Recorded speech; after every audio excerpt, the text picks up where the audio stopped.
Here, too, the applicant tells not just a partial story, but a false one. For example, the application presents Israel's call to civilians to evacuate areas of intensive hostilities, quote, as an act calculated to bring about its physical destruction, quote. This is a particularly egregious allegation that is completely disconnected from the governing legal framework of international humanitarian law.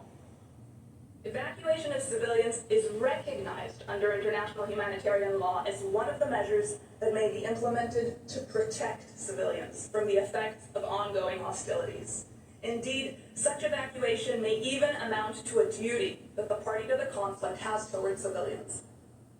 While temporary evacuation undoubtedly involves hardship and suffering, it is preferable to remaining in areas of intensive hostilities, all the more so when one party makes a concerted effort to use those civilians as shields. The IDF maintains a civilian harm mitigation unit to undertake this task. It works full-time to provide advance notice of areas in which the IDF intends to intensify its activities, coordinate travel routes for civilians, and secure these routes. This unit has developed a detailed map so that specific areas can be temporarily evacuated instead of evacuating entire areas. On the slide before you, you can see that map divided into areas, as well as a screenshot of a video explaining the system in Arabic so civilians may understand it. The IDF also enacts localized pauses in its operations to allow civilians to move. It does this even though Hamas does not agree to do the same, and has even attacked IDF forces securing humanitarian corridors.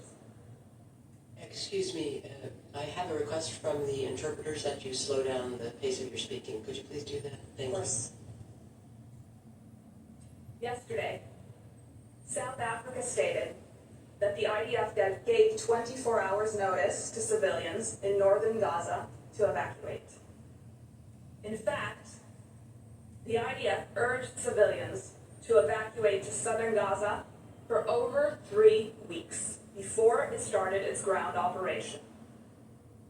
3 weeks that provided Hamas with advanced knowledge of where and when the IDF would be operating.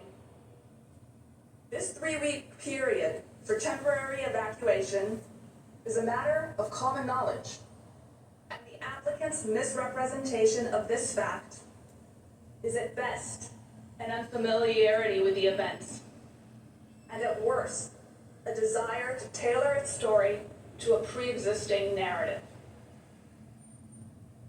The IDF employs a range of additional measures in accordance with the obligation to take precautionary measures under international humanitarian law.